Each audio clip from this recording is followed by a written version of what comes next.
Hey class, Mr. Parlante here again for homework 2 on properties of the atmosphere.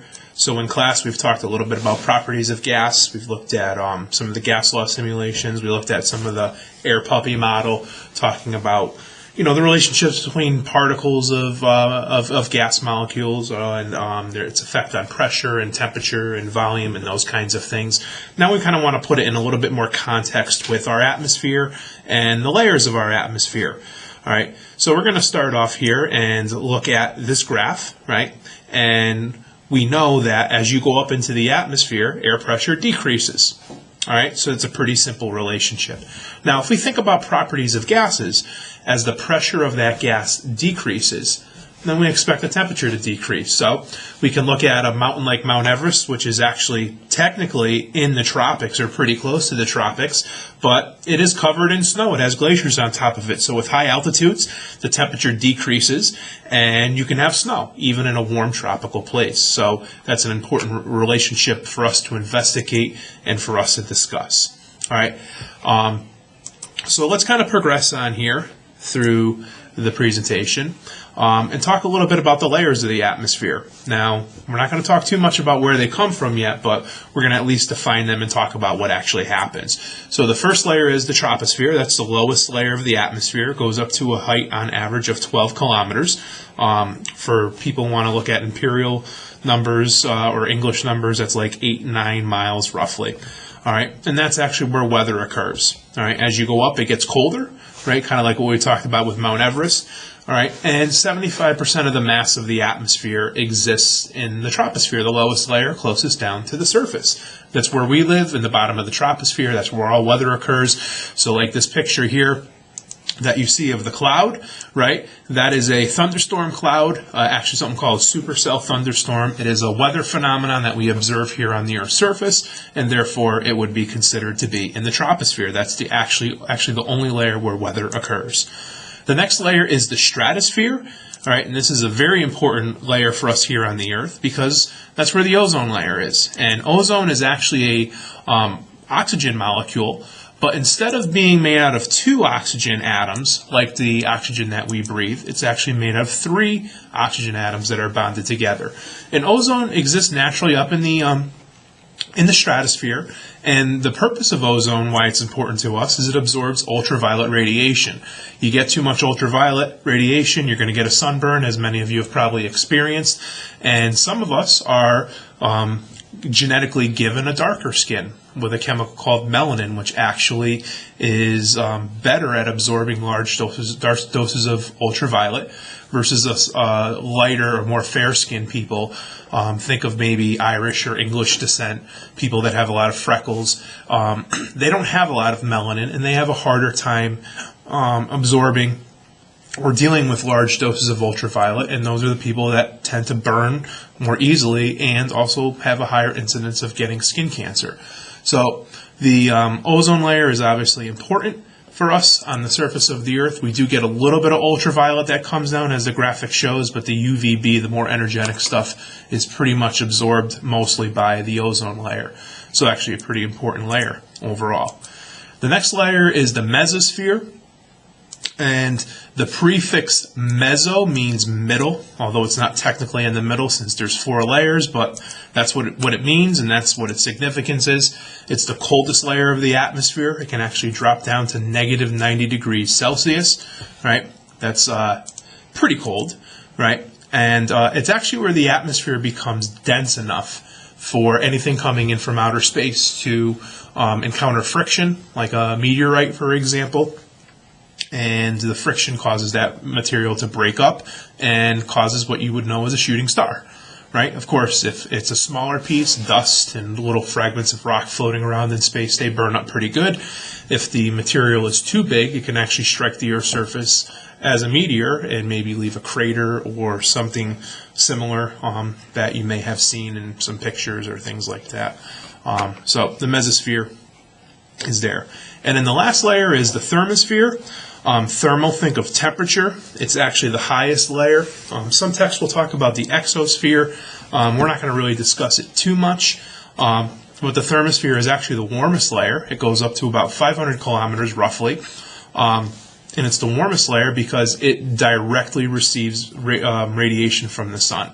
And that radiation will warm up those molecules to very high temperatures, but there's only a few molecules floating around in that layer. So actually, if you could go outside in the thermosphere, you would feel cold, even if it's temperatures in some cases over 1,000 degrees Celsius, because there's just so few molecules. The thermosphere is where we also see the aurora borealis, which is the northern lights.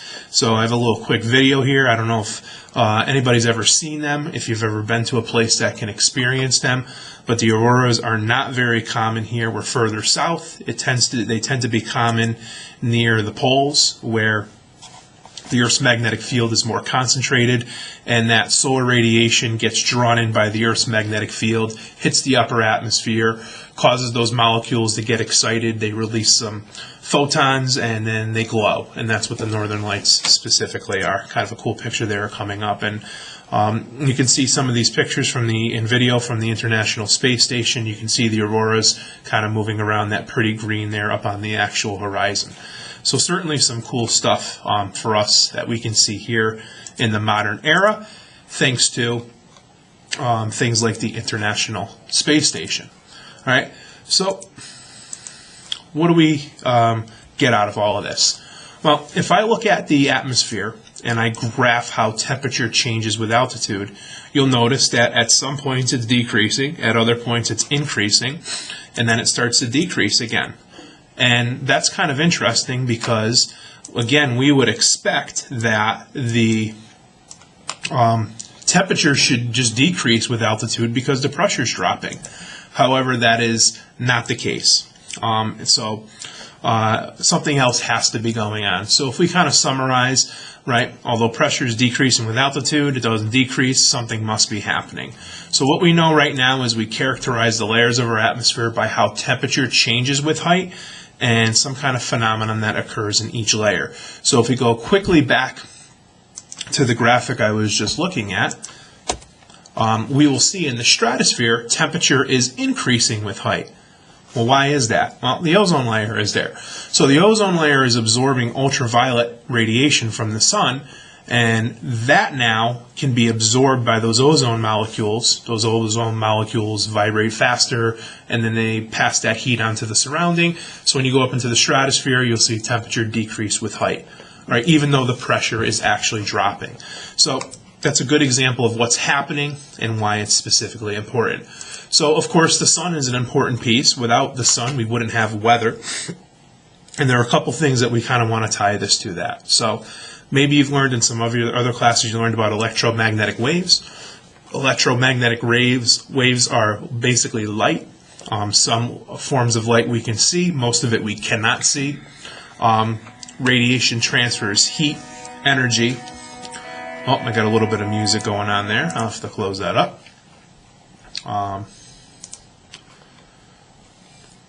So radiation is the transfer of heat energy from one place to another, and we actually use a term in meteorology called insolation, right? And insolation means incoming solar radiation, right? It's kind of a word that meteorologists have created to use to help describe that particular process.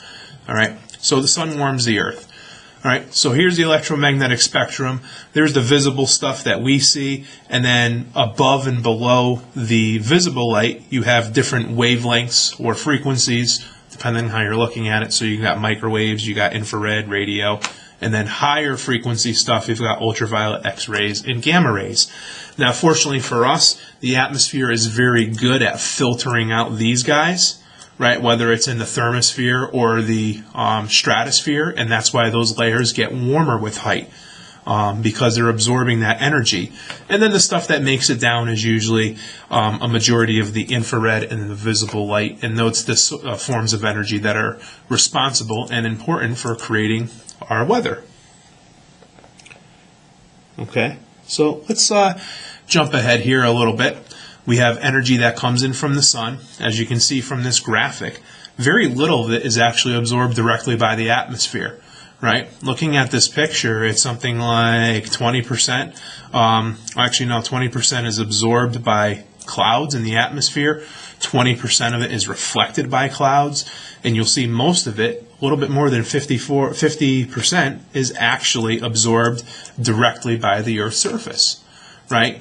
And so the atmosphere is not absorbing the energy, or very little of it. Most of it's actually being absorbed by the Earth's surface, and that's important for us as we kind of progress into future topics. All right, so if I look ahead, we have a pie chart I kind of did here to kind of summarize this, and noted importantly on the bottom, the atmosphere absorbs little insulation, right? It's less than 50%. But the path that it takes is actually really important for us too. And even then, if we were to go ahead and look at what happens to that light when it hits the Earth's surface, depending on the surface, will affect what happens to it, right? So for example, we have this thing called albedo. Albedo is the percentage of insulation reflected back to the reflected off the Earth's surface. So for example, snow, it's colored white. White tells us it's reflecting all the visible light wavelengths that we see, since white light is made up of all those colors. So snow is a good reflector of light.